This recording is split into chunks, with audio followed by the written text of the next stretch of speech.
Orientation of the hips matter. It's how we relate to life. The pelvis actually is how we foundationally organize the organs, and the organs organize the energies of the body. So imagine, you guys, if you're about to walk up a hill, what sort of energetic feelings, energetic thoughts you would have if you're about to walk up a hill. It would be, if you take like the dark and the light side of it, from the light side you would be viewing that as wondrous. You would be admiring the climb. And from the shadow aspect of that, you would be maybe a little bit hesitant or scared because it's going to require work. If you imagine being at the top of the hill looking down, there's a shadow and a light side of that state of being too, right? So from a light side, you would maybe be joyous because you're about to walk downhill. It's going to be easier. And the shadow aspect of being on top of a hill looking down is going to be maybe that you are above things and you get a little bit too cocky in that aspect.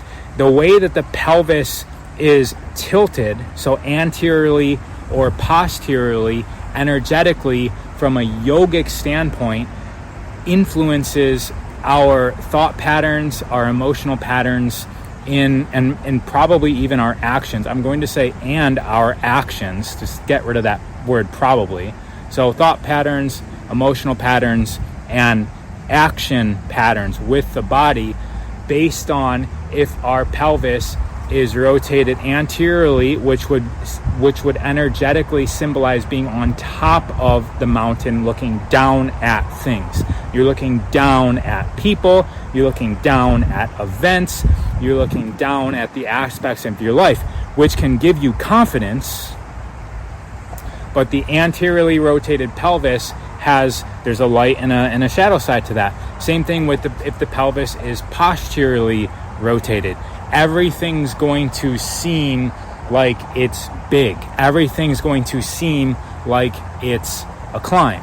And so that's where these human garage fascial maneuvers, which work on, it's a counter rotation in many different points of the body, where it's going to start to have you develop a relationship with how your body is balanced and therefore oriented around your body. We got some questions here. So somebody, which I'm glad this question came up, which has nothing to do with hips. What do you think of fluoride toothpaste and athletic performance, please? Fluoride is a waste product, and if I remember correctly, it's a waste product from the aluminum industry. And what a lot of these corporations do is they take the waste products that they have to pay, sometimes $6,000 a truckload, to get rid of it because it's toxic waste. And they figure out how to manipulate this waste, and then how can they get rid of it? They either make supplements out of it or they put it in our water supply. And I forget the exact name. So 20-ish years ago, I read a book called, I think it was called The Chemical Lie. And it was about 1905, the chemical revolution. Is it The Chemical Lie? I forget the name of the book. And it's about the chemical revolution that started in 1905 and how better living through chemicals. Actually, there's a movie on Netflix right now which is about DuPont. And that slogan is actually used in that movie. The name of the movie is Blackwater. And that's about DuPont making the chemicals that are now known as forever chemicals. And they make things like Teflon and the fire retardants that go on our carpets and our clothes. The reason why they're fire retardants and why fire can't get through these chemicals, and they're protectant sealants. Basically, they first started developing this chemical on tanks because it was a good sealant, and then they started putting it on cookware because it was a good sealant, and you can make it non-stick and nothing will penetrate. It's very unporous, and the reason for that is because the bonds of the atoms are so tight that they can't be broken down, and our body's not going to break it down either. So they go into our body and they start clogging up our body. So a lot of the chemicals, there's chemicals all in nature.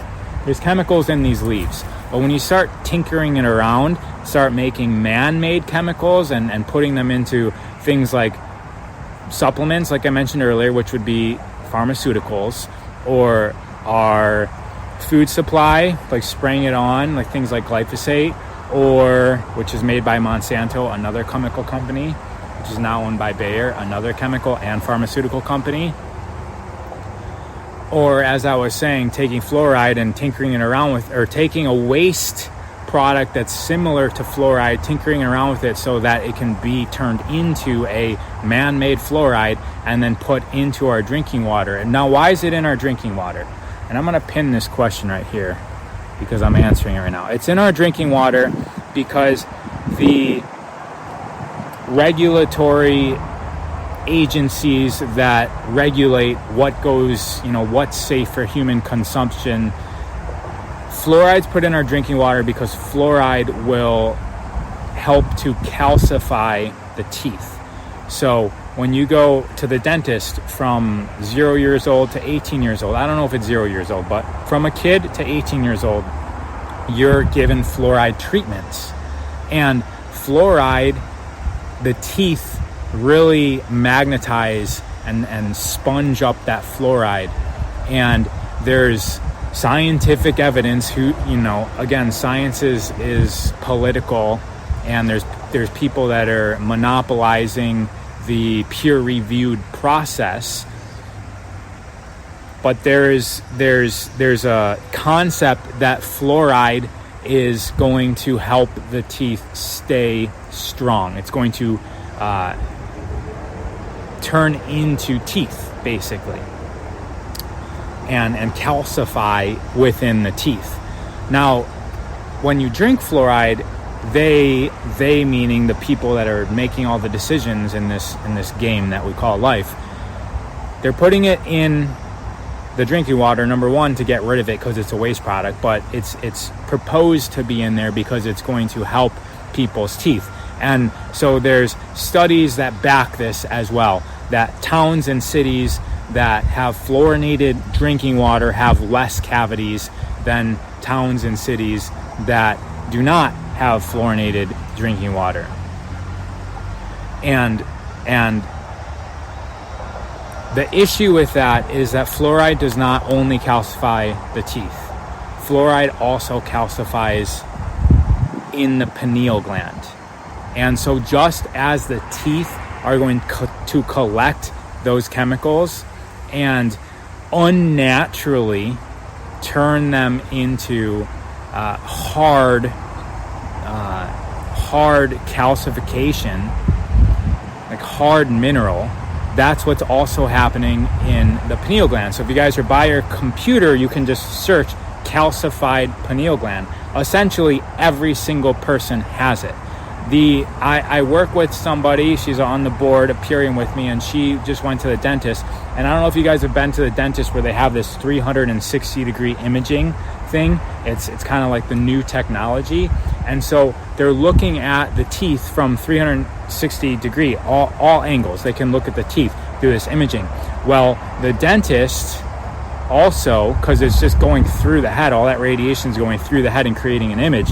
The dentist also told her that 100% of the people that he does this to, you can see all the calcification, not just in the teeth, but in the center of the brain, which is the pineal gland. So he's like, 100% of the people I see also have a calcified pineal gland. And it was funny because she was like, even I do. We actually have a product that's made to decalcify the pineal gland. Good question. So the question is, what do you think of fluoride toothpaste and athletic performance, please? So I haven't drank fluorinated drinking water. I don't shower in fluorinated drinking water, and I don't have fluorinated toothpaste because of that. Because the pineal gland is a very important thing that I definitely think mine has some sort of fluoride in it, calcification, because I drank tap water my entire life. I used fluorinated toothpaste as a kid, and my suggestion is to experiment with moving away from it. I have an athlete who has an anterior pelvic tilt. Yeah. There's ways to balance that. See how you feel though. I have a slanted pelvis, left and forward. So from an energetic standpoint, the left thigh is where we house our intention, and the right thigh is where we house our motivation. And so those two, if they're in balance, like if the pelvis is rotated or leaning to one side and we end up using one side more than the other, we might be strong on the intention and we might be weak on the motivation. Or we might be strong on the motivation of the right side, and we're just going with no direction because we're missing the activity of the intention. If you guys are familiar with the belly button torque of the fascial maneuver, where you take your fingers or device and you rotate in the opposite direction of your digestion channel.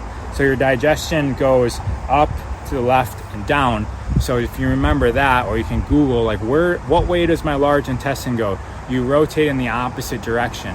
So that actually releases the tension of the digestion, which is always going in one direction, and it releases that tension.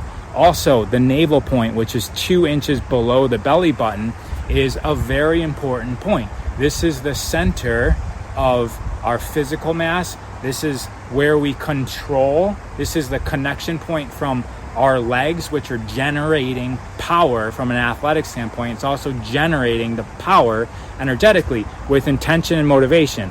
It's where we're going, right? Think about the feet. This is the steering wheel, and the calves are like it's like the pump. I shouldn't say pump, but it's essentially like the second heart. The body uses the calves to activate the lower part of the body, and then we got the intention and the motivation of the thighs, and then that all crosses and intersects right at the navel point. And all of that energy is going to be coming up through the organs, where we organize those energies and we assess it first from like a grounding standpoint. Am I safe? And that's like the lower centers. And then we come up into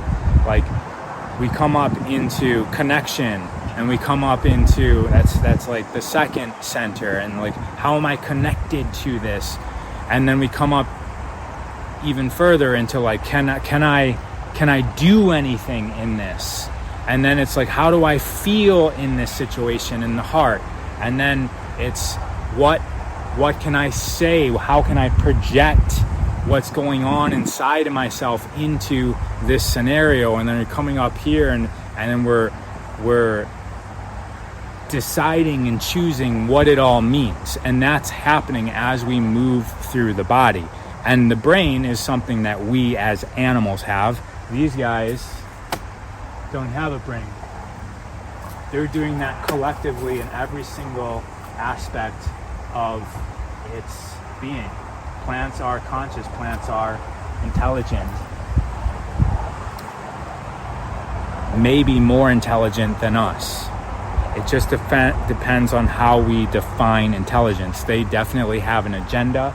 They communicate with other species of plants. They communicate, they transact with other species, other different types of plants. They transact and communicate with their family members. They actually can see these plants. They have these things right here, these eyeballs that we have. This is deciphering light, and the brain is what's giving it meaning. Plants also have mechanisms that register light, and they actually can tell by the reflections of light on if those reflections are coming through, with the leaf patterns of light and the shadow, if it's coming through a family member or not. And there's all sorts of amazing studies that show that plants are seeing, they're listening, they're smelling, and they're making decisions based on this. So an example of listening is vibration of water. There's studies where they take plants and they play sound and then sound of water, and the roots of the plants move towards the sound of water. And then they also take speaker of water, actual running water, and the roots will prefer to route towards the actual running water. I've talked about this before, but there's plants that break open plumbing pipes. Because why? Because it hears the water inside, so it's sending a little hair-like tendril root in there, and then it's expanding itself and it's breaking the pipe open to get access to the water. That's a very conscious being. Plants can also become unconscious, so you can turn off the consciousness of a plant. I believe how do they do that? I forget how they make a plant unconscious, but if something can become unconscious and not make these decisions, so they can do something, I'm forgetting how that is done, either with a chemical or freezing it, but there's a way to make a plant go to sleep so that these normally conscious decisions don't get made. How can we release abandonment and attachment wounds? So this is a great question because it is up to us. And a lot of the abandonment and attachment wounds are associated with another person. And so, number one, the answer is never in another person. And so I have a Skillful Psyche drill, and I've got all of these are recorded, and it's in, go to my website and find where to get access to all of my courses and teachings. But I have one specific drill, an exercise. So first you need to get into theta state. So get into a meditative state. You can do some breath work for 5 to 10 minutes. You can meditate. You can do it right as you wake up in the morning or right before you're about to go to sleep. But you need to get into a state where you're not thinking about life. You're not thinking about the bills. You're not thinking about or worrying about somebody said something or the competition you have the next day, or are you going to get a raise. You have to get out of that state of being, because the only way to make actual change in your programming, because I can tell you, just don't feel abandoned or feel fulfilled, if I use positive language, say affirmations. But if you're not doing that in the right state of being, your subconscious/unconscious is not going to take that programming. And it's only when we can tinker with the programming when it's ready to accept it.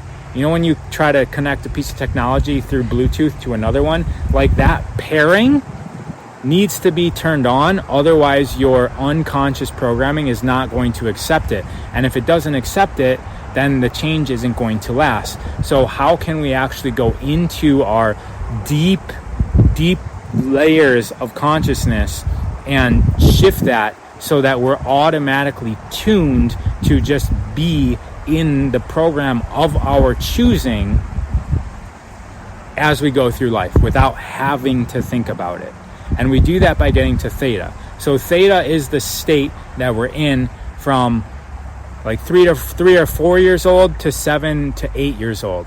This is a brainwave frequency state of being that is like turning on. Everything that I'm going to observe while in theta is going to be part of my programming. Okay, so that's where, like, I'm looking at this tree right now and I feel fine. But if a little snake looking thing or a giant spider comes out of this tree, there's going to be a fear response in the body, because somewhere in my subconscious, unconscious, I have a program to not fear this tree, but to fear the little spider.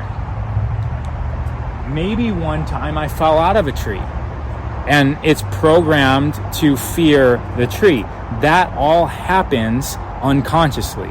And so the body's made to keep itself alive. It's not going to just allow us to think, you know what, I read a blog post and I'm going to just change how I feel from now on. The body's not that easy, but it is simple. If we can get into theta, we can start to unwind and undo all of this subconscious programming. And so once we get into theta, then we do an exercise. We can do a skillful psyche exercise, which is what I call it. So one example of that is get out a pen and a paper and there is no try, there is only do or do not.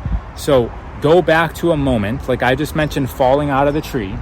So go back to a specific moment where you developed this abandonment and attachment wound. Maybe somebody you love didn't show up in a loving way. Maybe they left you at school. Maybe they physically hurt you. Maybe your father left you on the side of the road and just took off and you never saw him again. Go back to one of those moments. And you may have to do this practice with many different moments, but go back to one of them and set a timer on a clock. 10 to 15 minutes is good. And you write down, you bring up to the surface, you write down how you felt. You write down exactly how it went, what was said to give you this wound. Everything that you said, you felt, you thought while the other person was doing what they said, what you assumed they felt, what you assumed they thought, what they were doing, what they didn't do. You write it all down. You write it all down to get that program up.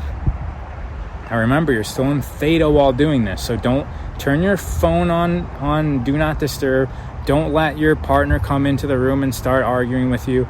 Like, don't be driving down the street just thinking about this. You need to be in theta here. This is like getting vulnerable. This is doing the work. And you write that down, take a few breaths, reset, still in theta, immediately set another timer, I would say for double the amount of time, and now you write a different program. Write a different program from that person, exactly how it should have went to make you feel loved and secured. What did they do? What did they say?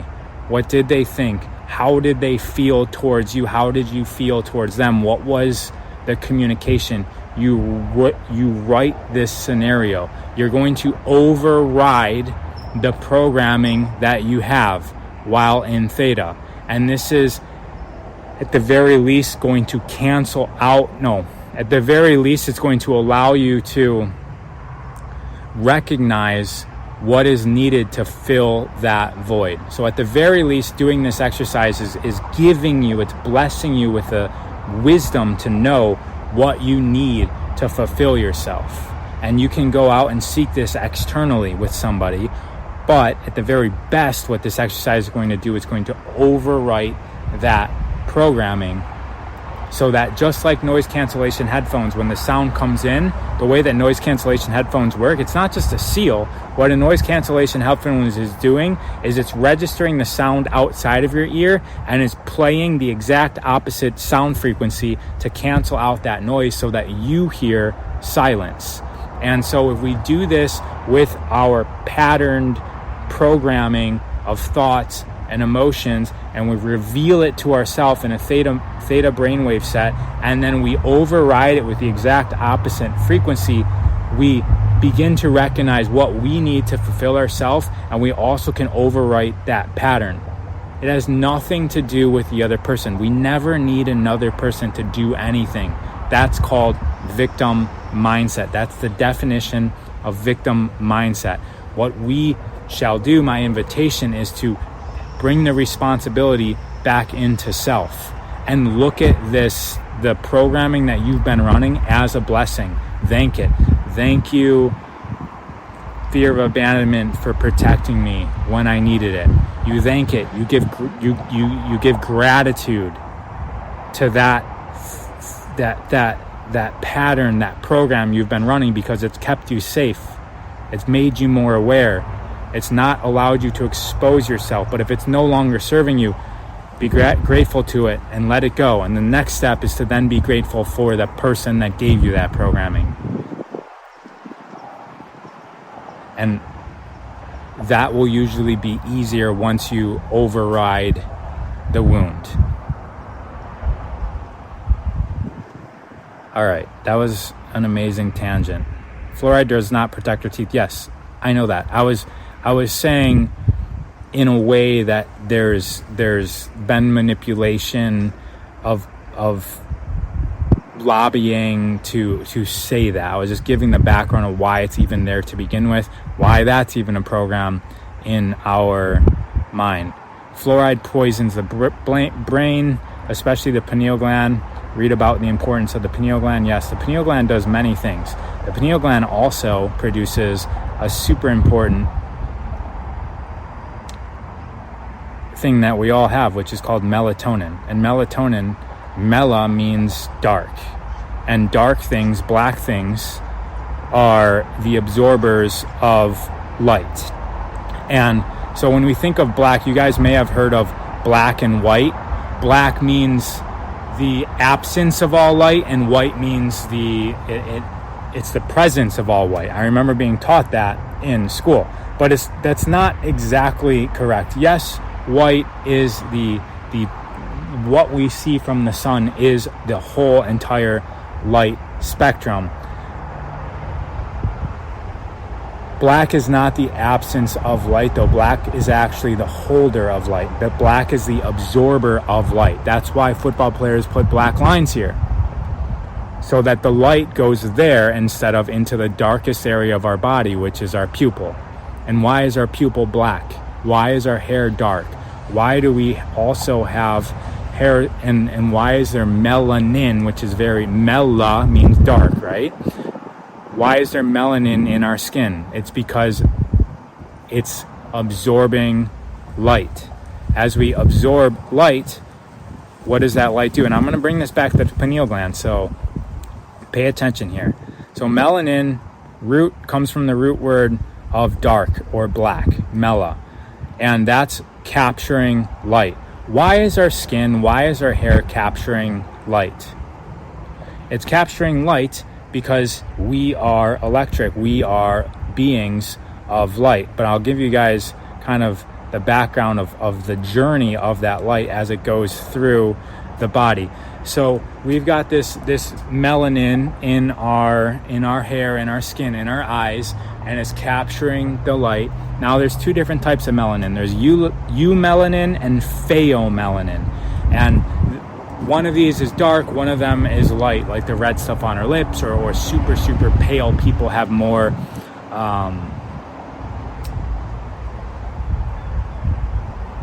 of the light melanin. And there's actually a third type of melanin, which is called neuromelanin. So there's actually melanin inside of our body. So if melanin, which is what we're told, right, we get a tan to protect ourselves from the light. That's what tans do. No, they do not. We're going outside a lot. The body recognizes that. We go outside. The body's like, oh, this body's exposed to light. I better produce the things inside of this body that absorbs the light because we need that light. For pale-skinned people, the melanocytes aren't as abundant in your skin, so they get together and they make freckles. That's what freckles are. It's to absorb light. Now, I'm not saying you should ever sunburn or you should get too much light. That's not what I'm saying. I'm saying that naturally we're outside 100% of the time, and the body's going to adjust based on how much light there is. So when there's a lot of light out, it's going to produce a lot of melanocytes. It's going to make us darker, and it's going to collect more light. Now, what does this light do? So melanin is also being used in man-made technology. And what is the job of melanin in technology? You guys can easily Google this. The job of melanin in technology is to transmit, it's to move electrons. And it does it at a very, very fast pace. And the difference between an electron and a photon, the main difference between an electron and a photon is an electron has mass. So essentially, light is like electricity, which both travel at the speed of light, if that's actually a real constant thing, which is another subject.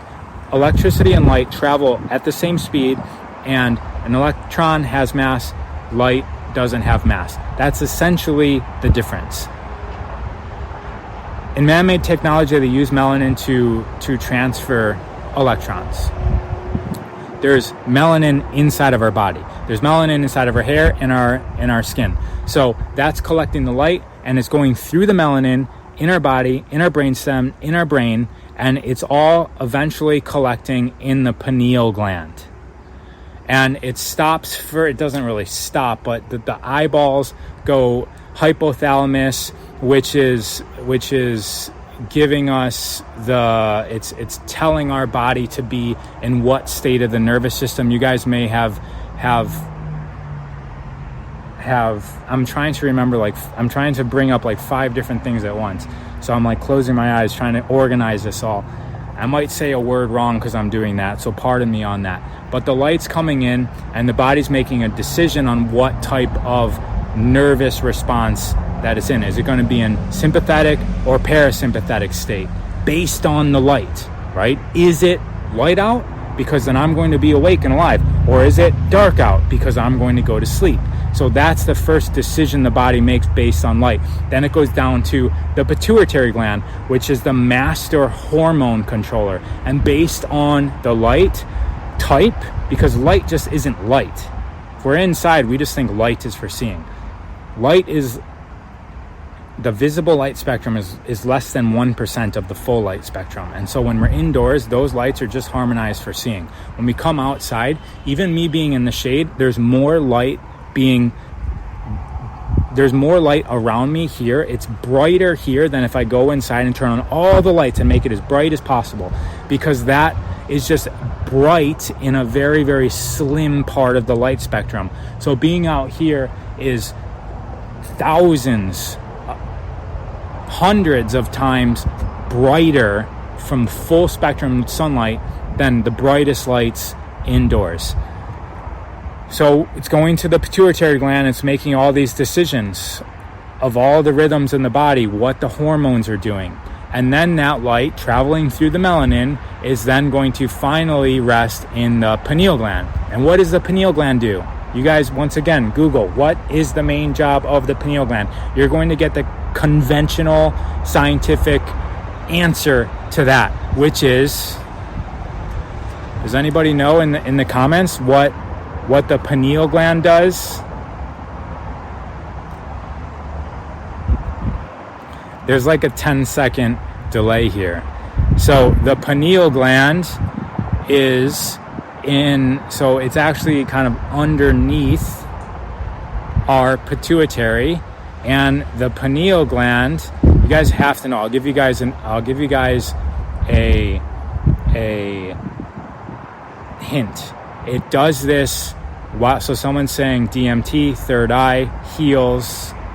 Yes, those are all what we have a gnosis of, but just from a simplistic standpoint of where they just go into a laboratory and cut up bodies and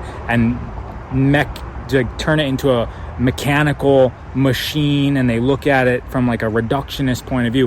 What does this one thing do? It produces melatonin. So the pineal gland produces melatonin. Melatonin, you guys can go buy at the store as an exogenous supplement, which I wouldn't recommend. But melatonin is essentially what gets released when you're in deep sleep. And the more deep sleep that you get, the more deep sleep and REM sleep, rapid eye movement sleep that you get, the more regenerative your sleep is. Melatonin. Mela, we heard that before, right? From melanin. Mela means dark. Dark, we know, black, we know, means that is all of the light goes in there. Because if something hits my hair, very little light comes off. So we see black. But black actually means that all the light that hits this black thing, none of it comes out. I don't have anything white around me. No, the button. Oh, this white. All the light that hits this little paint on this shirt, all of the light reflects back out. So we see white. This is kind of like a dark blue. So most of the light hits this and it stays here. So if I go outside and I'm wearing this color, this dark color, this shirt's going to get hot. You guys all know this. If I put on a white shirt with the same material, it doesn't get so hot because it's reflecting all of the light. So this is reflecting the blue spectrum of the light, the dark blue spectrum of the light. So we see a little bit of color. Color is essentially what the object does not absorb. Melatonin. Mela, holder of light. Tonin, tonic. Tonin comes from the root word tonic. So mela, light, tonic, tonin, tonic. So the pineal gland produces light, tonic. So the light's coming in through the melanin all through the body, and it's coming in, making those decisions of the parasympathetic versus sympathetic, what hormones to produce, and it's going in the pineal gland, which is then producing the light tonic, which job to do is to go through the body and recalibrate everything so that we wake up in the morning completely renewed and refreshed because of the light that was taken in the day and days before. Tell me about gazing at the dark, starry night before sleep. I work with that. So think about it. Think about what you're actually looking at when you sun gaze, when the sun. So being outside is, once again, completely natural. I'm not saying just going outside and looking up at the midday sun. That would be unnatural. Does this look natural to you? No, our bodies are not designed like that. Where are our eyes at? They're right here. Where is the sun during sunset? Like literally, that's the ocean right there. If I'm standing in a group of people or I'm walking in this direction, the sunset is coming down and the sun is directly in front of my eyes. So when we say sun gazing, it just means being outside during the morning and the night. We don't go in the middle of the day like this. This is not natural. But if we're outside 24/7, we're sleeping outside, we're living outside, as a human, as an earthling, naturally the sun would be right in front of our face twice a day. And so just like we go to the gym to make up the fact that we're not outside all day long, lifting things, carrying things, fighting things, hunting things, picking things up, gathering things, eating things, chewing on a raw vegetable or a raw animal for 20 minutes before we can swallow it. We're not doing that, so we go to the gym and we practice the exercises that are going to get us back into our natural condition. So sun gazing is a natural state. It just means being outside when the sun is low to the horizon. A lot of it's going to get into your eyes, which is then going to help your body calibrate. When the stars come out, what are you doing? If you absorb the light from the stars, by the way, there is a lot of photoreceptors, so you don't have to do this. The eyes are meant to take in light from above.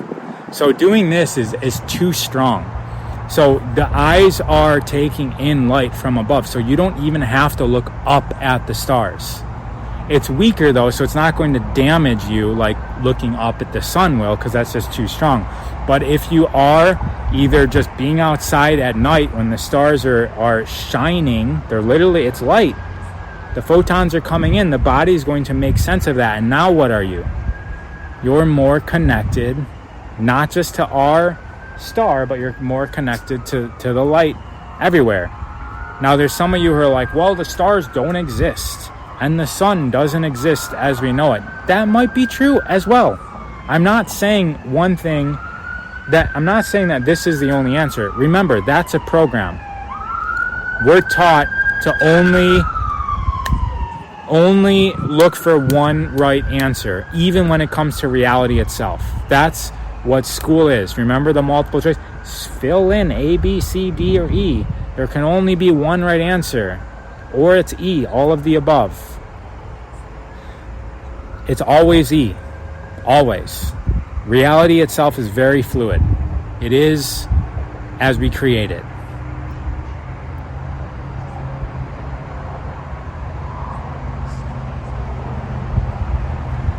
This is amazing questions, guys. Thank you. This is best to do at about 4 a.m. before sunrise. You know what's happening at 4 a.m. before sunrise? Let me see what exactly they were referring to. Calcified pineal glands are a myth. It's supposed to be full of calcium through the correct bioavailable form is a must. Here's the thing. It's not just calcium. Like, our bones are not just calcium. It's how it's positioned. It's how it's structured. So when you start tinkering around with things, all of that gets messed up. So for example, if you take calcium supplements, there's like a rebar that goes through our bones, and that is made that way if you're getting calcium through things like plant matter. And that's going to create a strong bone structure. But if you're taking calcium supplements, it doesn't form in the same way, so the bones don't form correctly, and it actually makes the bones more brittle because that rebar that holds it all together isn't produced. So even when you're thinking about so you're saying the pineal gland has calcium. Yes, a lot of our body uses calcium for a lot of different things, but I'm saying if it's artificially broken down and added in a weird way and you're taking it in abundance, it's going to come in and not be facilitating the natural function of that gland. All right, so I'm not seeing where the original comment is, but let's just talk about 4 a.m. So you guys know I mentioned the light spectrum. So part of the light spectrum is infrared. So we got red. The reds are here, and then it goes red, orange, yellow, green, blue, into the purples, and then that's our visual light spectrum, red to violet. And then we've got ultraviolet. So on one side of the spectrum is ultraviolet, on one side of the spectrum is infrared. So infrared, another word for that is heat. And then ultraviolet is kind of like glowing. It's a glowing light. So insects see an ultraviolet. And so when an insect is looking around at flowers, it's not seeing colors like we see, because they see into this other spectrum.